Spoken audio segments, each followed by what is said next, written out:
Probation. Good evening, everyone.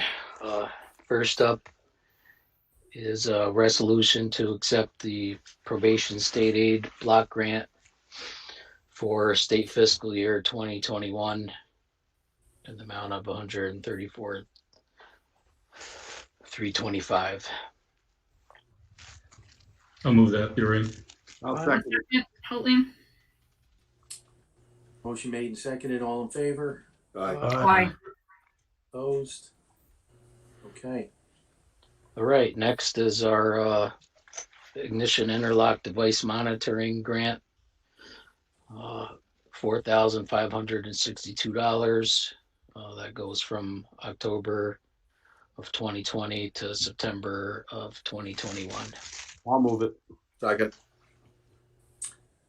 Motion made and seconded. All in favor? Aye. Aye. Opposed? I have a question. What is that? That is money that we get to monitor ignition interlock devices that folks have to put in their car after a DWI. It's where you have to blow into the device to start your car. Okay, thanks. You're welcome.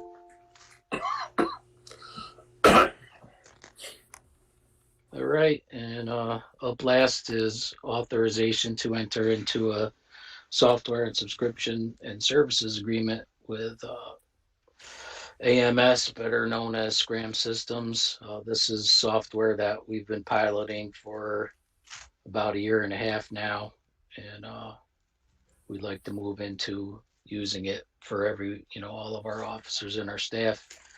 It gives us a better opportunity to have better consistency among officers and operate more efficiently using evidence-based practices. It also really enhances our ability to pull data. So we'll be able to see, what works, what doesn't, how many positive outcomes we have compared to negative outcomes. And it really gives us a lot more capabilities. Are those the bracelets, Vince? No, these are not bracelets. It's a software program, and it also includes an app, a phone app. Luckily, we had this in place prior to COVID, and the folks that had it on their phone, we were more easily able to communicate with them during the time that the office was shut down. What's the cost of the subscription? It's $110 a month per user for the officers, and then it's $10 a month for those using the phone app. So it's probably gonna run between $20,000 and $25,000 a year, and it is budgeted. Did you find with your pilot program that this was worth doing again? Yeah, I think it's totally worth it. Just for the capabilities that it gives us, but I also think in the long run, because of the efficiency, we may be able to reduce staff in the future. As people leave, we may not need to fill them 1 or 2 positions in the future, and the savings is going to offset the cost. Okay. So am I understanding correctly that if I was on probation, this allows you to text message me or do other electronic communications instead of having to have a phone call or an in-person visit for some things? Yes, and it also allows the person, if they needed to submit documents, they could submit them through the app. And if someone had to pay restitution or a fee, they could pay through the app. Great, thanks. I'll move it. I'll second. Motion made and seconded. All in favor? Aye. Aye. Opposed? All right. All right, that's it. Thank you. I got a question. Yeah. Ron. Vince, is the first grant subject to 20% reduction? Because we took that 20% reduction in the budget. So this was from, it's 3/4 it was for 2020. And this amount does not represent a 20% reduction. Just so you know, we took 20% on that because last year we had 139 and we took 80% of that. For some reason, the reason it was 139 is because the IID was added along with the state aid block grant in Munis. Well, don't be surprised if the state cuts it back. Okay. If they do cut it back, Ron, we've already accounted for it, and if we get the full amount, then we should be okay. We'll be to the good. That's correct. Yes.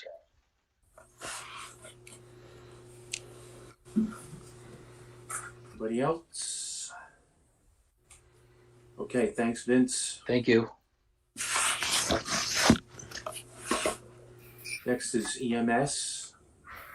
All right. In November, we talked about, I brought to the committee an addendum to our existing contracts with EMS agencies. This will allow us at the county level to bill for what they call RMAs, or refused medical attention, so that when somebody goes to a medical call at a house and then they decide they don't want to go to the hospital and they refuse medical aid, many insurance companies will honor that bill and send a nominal amount for that. So we'd like to institute that at the county level as well, so that we can reimburse the agencies what's due to them. It's been reviewed by Rob's office in November, and he said it was fine. I have a question, PJ. Yeah.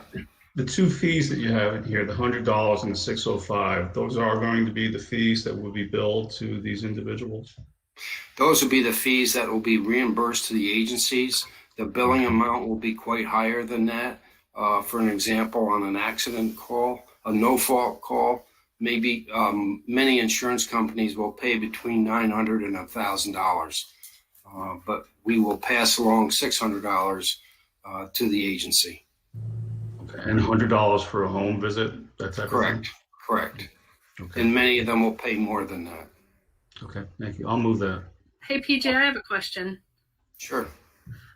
So I know in a prior meeting, we talked about only billing people that had insurance, and not billing people that did not have insurance. It looks like this resolution is to bill both people directly or their insurance. Has that shifted?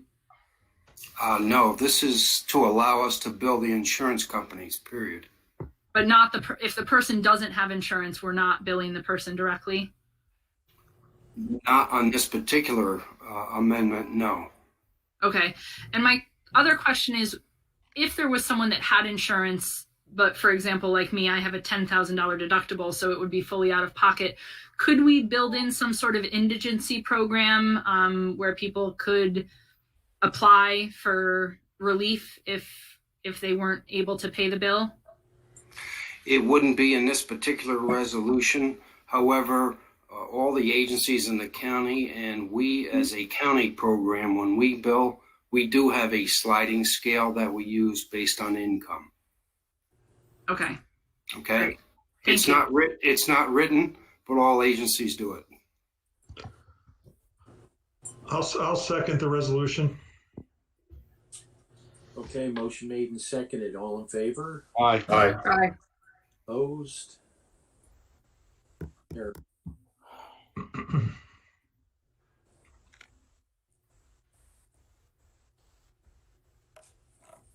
Anything else, PJ? Yeah, I'm just looking here. Just an update from COVID-19. I did kind of update the supervisors at our last meeting when we had the COVID update. Continues as of this date. The EMS agencies are flat out with these COVID calls. And I know you've heard from Jack Mabb that our numbers continue to escalate. As far as EMS goes, responding to calls directly from 911, we've responded to over 100 COVID-19 calls in the first 20 days in January. That does not include transporting COVID patients from one hospital to another. So it is it's exasperating. It's taking a toll on the providers, but yet they're forging through it, and I commend them for that.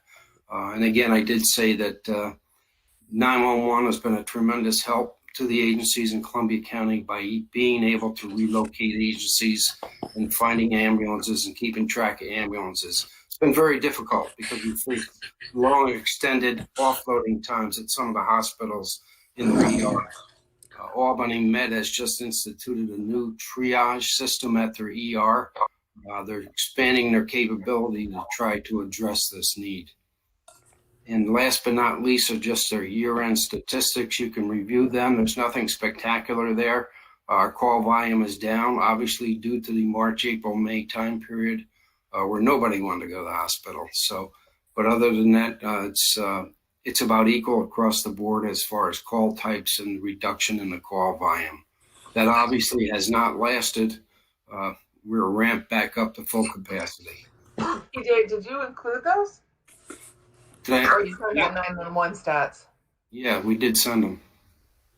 Yeah, I don't have your stats. All right, well, I'll send them to you tomorrow, and then you can just forward them out. How's that? All right, sorry. I'm like scrolling, looking for them. I'm like, uh-oh. Okay. Whatever. 911 stats, if you want to share it. That's all right. I'll let Rob address that. Sorry, Pete. No problem.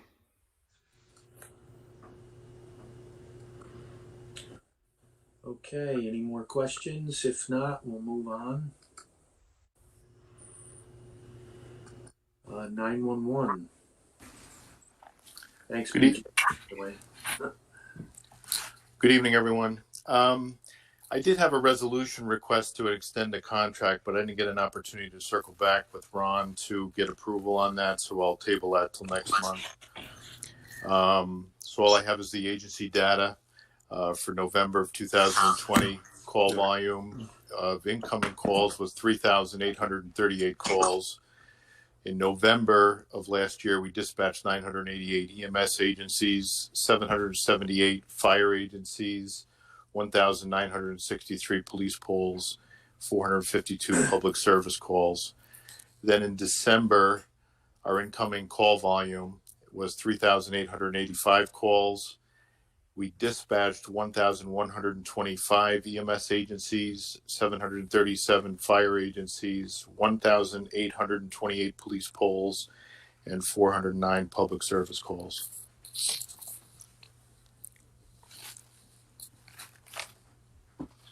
Do you know what the increase of EMS? It seems like there's a pretty significant increase just in that EMS from November to December. Is that because of anything, or it just? Well, it was December. We did have a snowstorm. There was some increased call volume because of accidents, as well as we did pick up a little bit of volume in the COVID calls in December, which we didn't have in November, and that's, I think, why you're seeing a little bit of difference there. Thank you.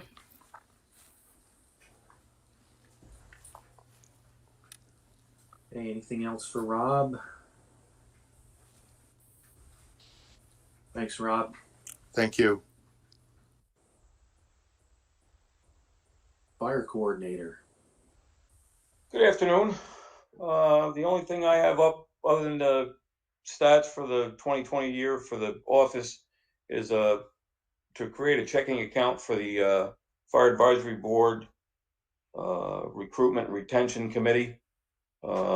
They started to collect money to help fund some advertising campaigns, and they anticipate through fundraising to be able to have some more money, and they wanted to have a separate checking account outside of all the agencies that are involved in funding some of these initiatives. Is that account still going to be overseen by county, though, George? Will there be an audit or anything like that?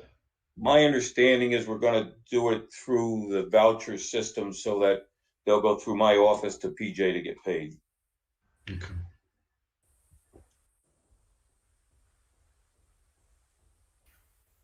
Yeah, I can speak to that. We just need a resolution to set the account up like we do any other account, like Project Lifesaver or any of these other accounts. Once we get it set up, vouchers will go through Ron, the controller's office, just like any other voucher in the county. Okay, I'll move it. Yuri?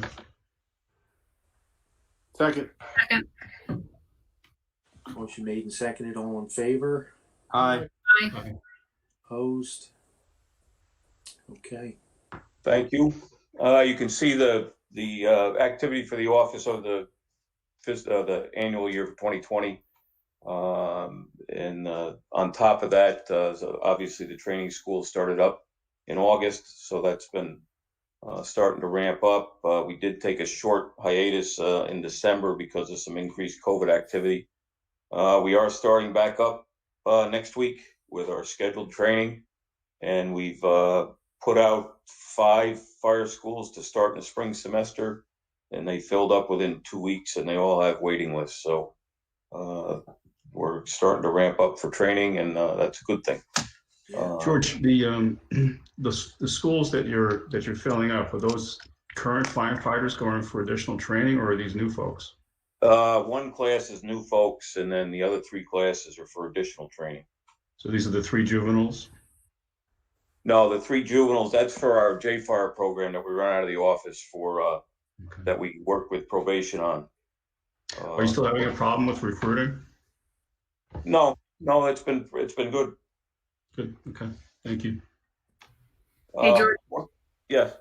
If I could just say, the LVPA went up the other night. My husband's on the board with the LVPA, and they toured the facility and said it was just phenomenal and amazing, and they're really exciting to be doing training up there. So thanks for Excellent. Good. getting that Glad to going. hear it. I just have one question for the Committee on Logistics for something. We're looking to add another special team to operate out of our office, and that's going to be a FAST team, a firefighter assistance team. And I just need to know the procedures for doing that, or who do I talk to about what steps we have to go through. We're looking to supplement districts, the fire districts out in the county during these short manpower times with an additional special ops team out of our office. Anybody have an idea? I'm not sure what you're asking us, George. I'm sorry. Could you elaborate on that? Well, we run specialized teams out of the office. We run a hazmat team, a regional hazmat team with Columbia County and Greene County, and we run a C&O team. We'd like to add an additional team of volunteer firefighters from the county to be able to go out into the county to help with fast calls for working structure fires. When manpower gets depleted, we can move people from other areas rather than right where the fire is to help out. So wouldn't that be a resolution just coming to the committee asking to establish? I don't know. That's why I'm asking. Yeah, let's start with the county attorney's office and see what we'd have to do in terms of a resolution, and then it's not going to be any additional funding. No. does so Greenport has a fast team, George? Yeah, individual fire departments have fast teams that are part of pre-plans that go out to other fire departments. What we're looking to do is supplement that, because typically what happens is during those initial phases of the call, they'll use their normal mutual aid, but as the situation deteriorates and they need more manpower, they're actually taking resources from people that could be fighting fires to try to supplement these fast teams. So we're looking to try to get to pull that manpower from a different location. So it's not to grip the people in the immediate area. Okay, yeah, because we finally got West Kent. They have an agreement with Greenport Fast Team for structure fires. Correct. You guys are a little bit closer. Yeah. Yeah. Okay. No, can't do anything about that. Okay. Let's we can talk about that, as soon as tomorrow, and at least get it moving. Okay, great. Thank you. If I could, Mr. Chairman, I just wanted to let the committee know too that we just received a check from DASNY, the Dormitory Authority, for $1 million, which was for the Emergency Training Center. So that was due to the efforts of Senator Marchione and then Senator Jordan. So that went a long way in helping us get the emergency training center up and running. So I just want to let the committee know. Good deal. That's been out there for a few years. Yeah, it has, and due to because of Ron Caponera and PJ's efforts, we were able to get the claiming done. As you know, it's a cost reimbursement claim, so we had to get all the paperwork in so we can get our reimbursement. And they didn't go 100%. Yeah, nice.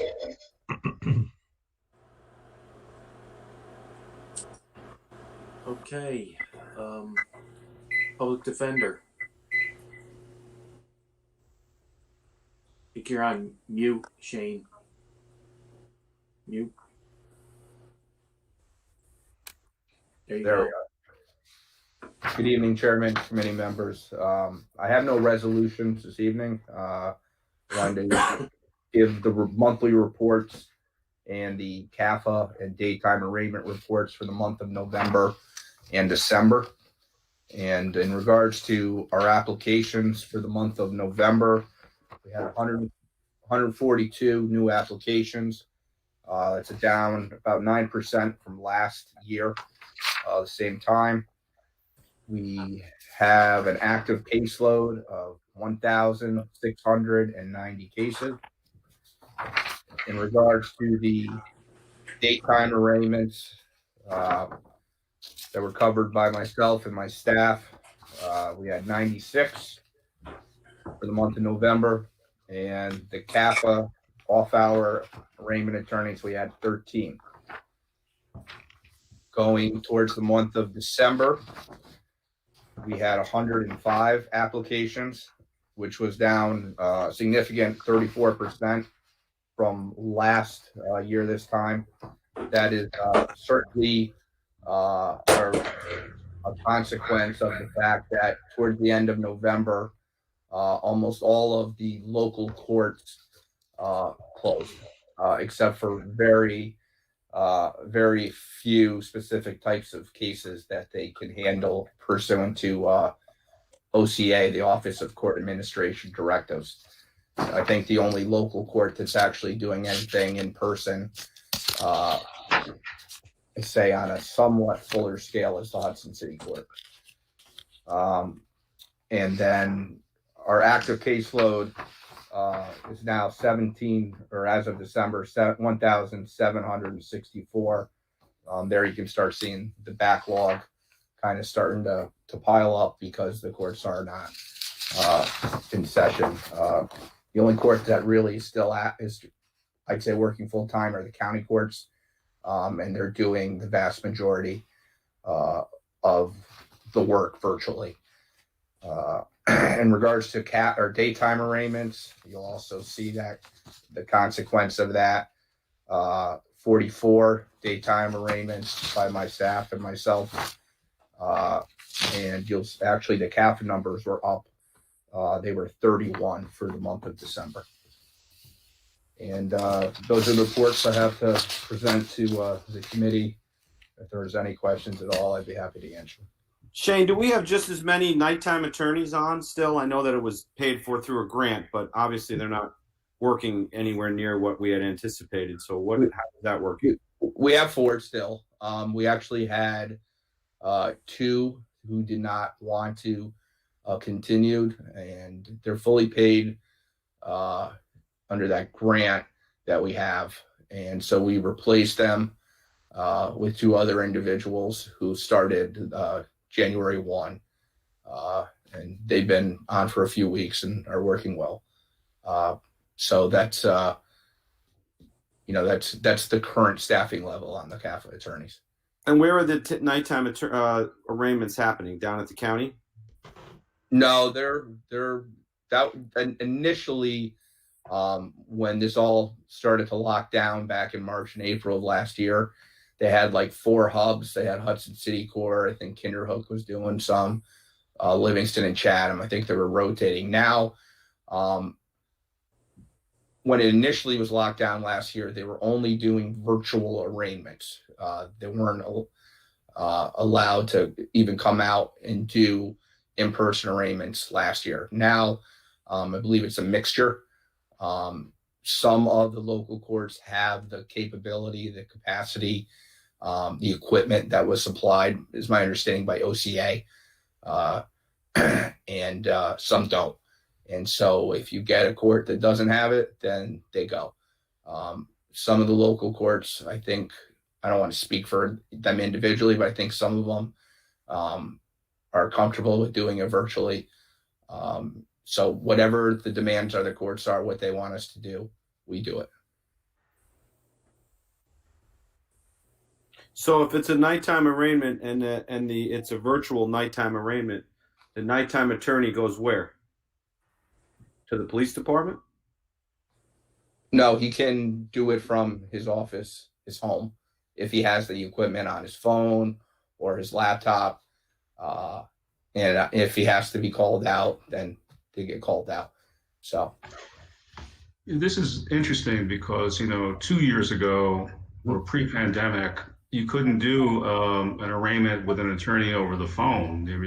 That's why we went for this program in the first place. You had to have somebody at the site.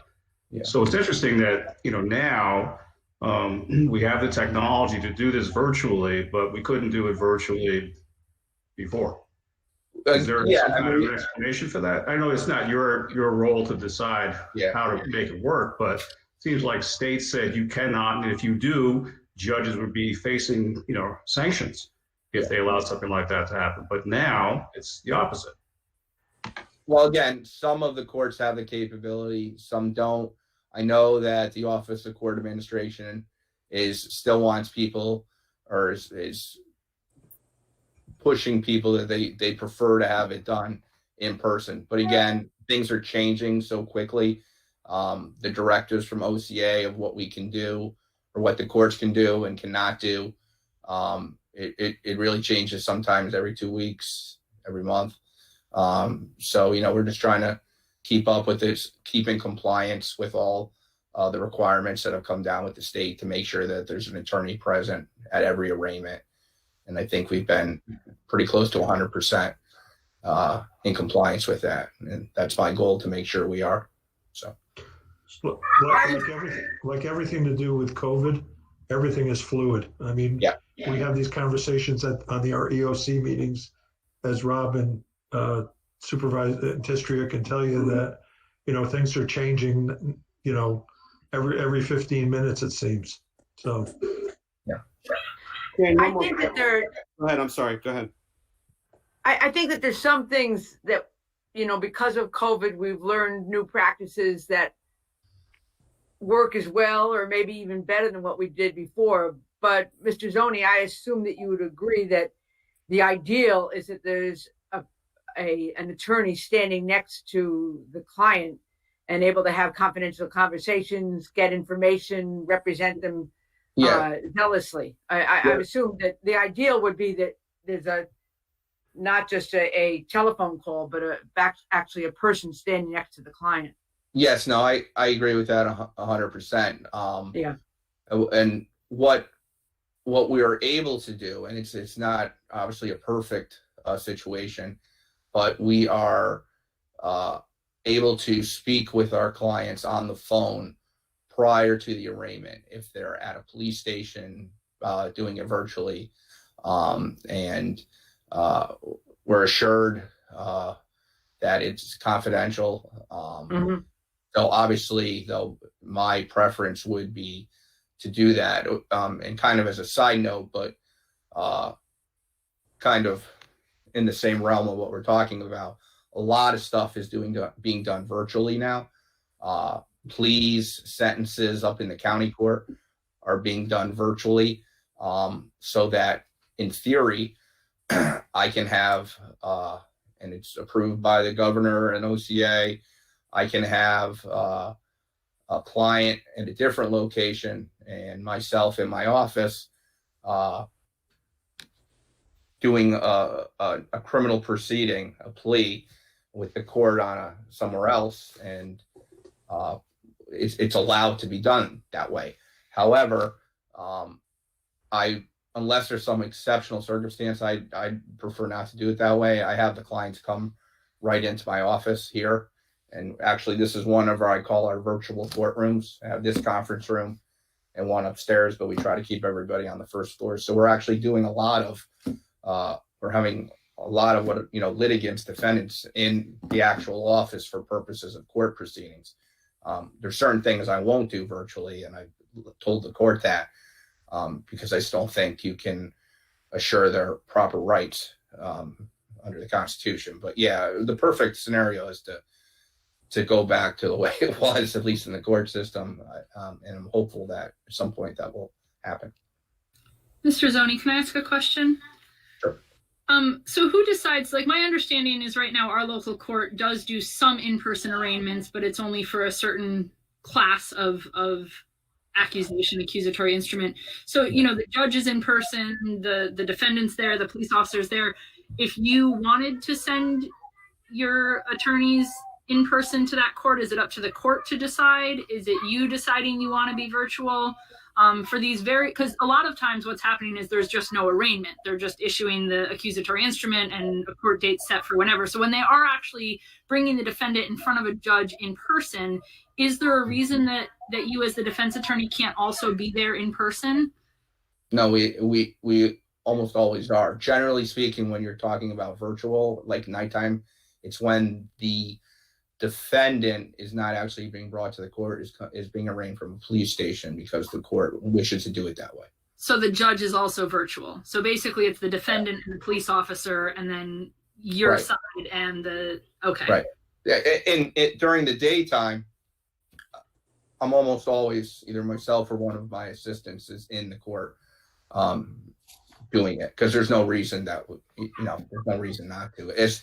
It's really the preference of the court sometimes. And could you go join your defendant at the jail if the judge is virtual and you have the defendant and the police officer at the police station? Probably not. I don't want to say specifically. We could certainly go to the police station. The jail is problematic because I meant police station, I'm sorry. Okay.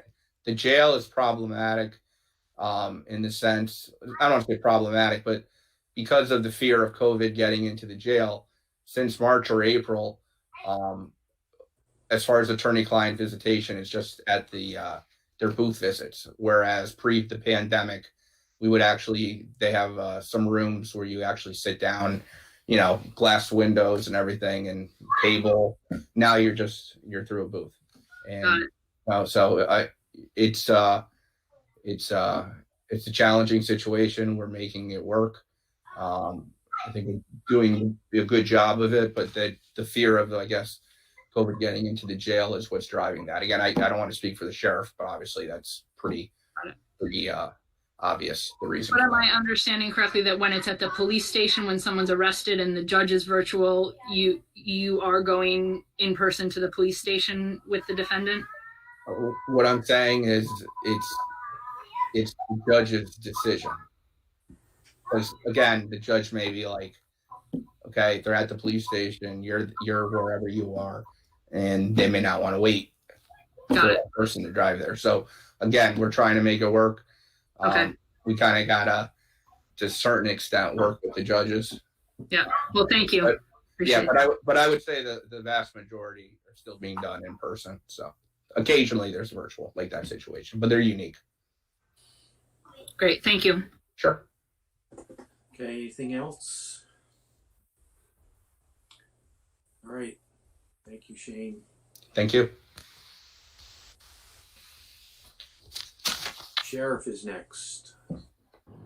Good evening, everyone. I apologize for not being on video. I've got another appointment at 6 o'clock, so actually my daughter's driving me there now, so I'm not driving and talking on the phone.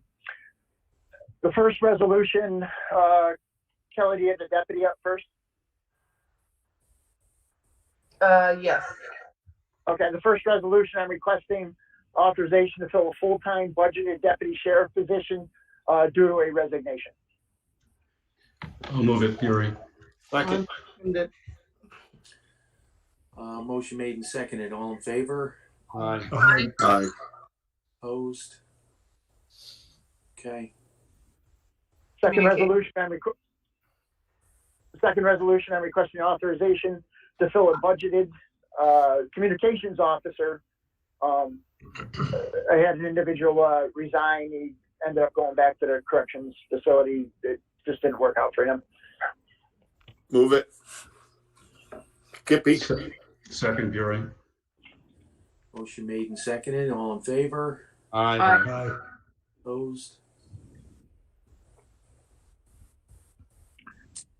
The next, I'm requesting authorization to renew the agreement with the town of Hillsdale, and this is for our Hillsdale substation that we have out there.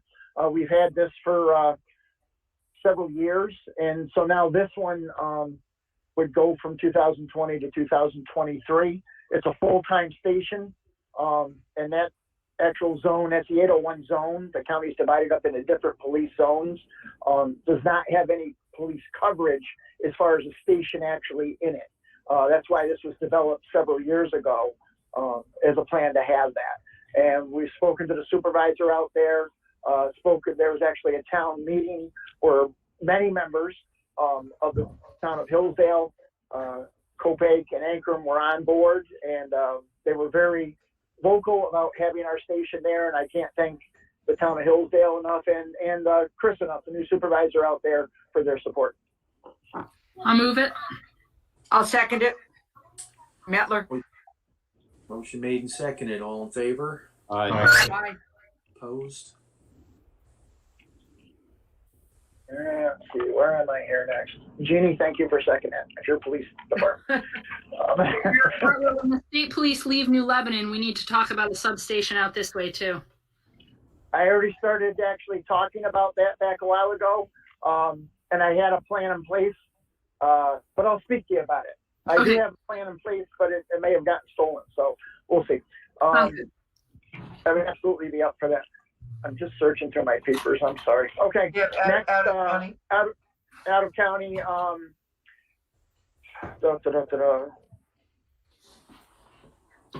Year to date, 70,230. Last year we had 190,650.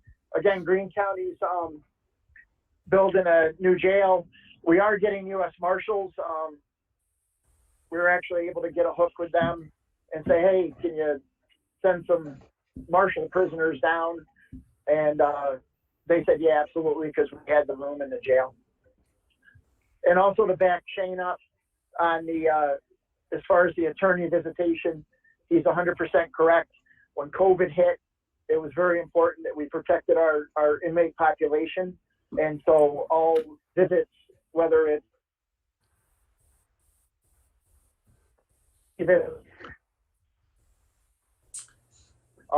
we've actually helped out a little bit with extra phone calls to their families and working with them with that. But as you can see in Albany County, the last thing you want is to have a COVID outbreak, because I know Sheriff Apple right now has got his jail in a lockdown because of an outbreak. Any questions on anything that I had, and then I'm going to request to go to executive session for ongoing criminal cases.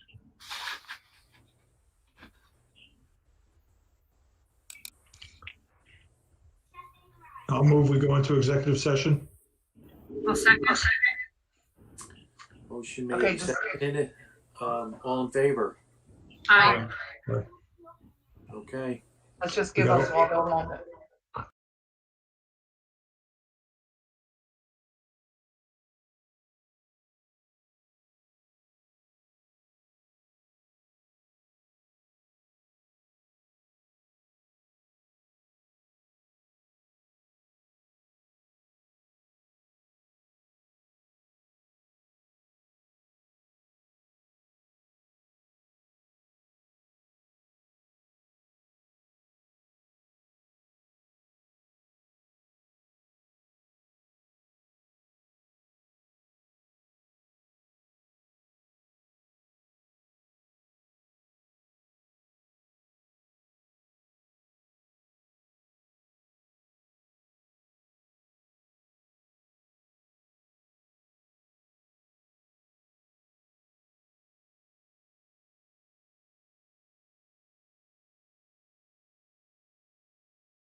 Good. Oswaldo, are we back on live? Okay. Okay, anything else from the committee? I'll take a motion to adjourn if you're so inclined. I'll motion to adjourn. Second. All in favor? Aye. Right. Thanks all. All right. Have a good night, everyone. Thanks, Good night, everybody. everybody. See ya. Thank you all.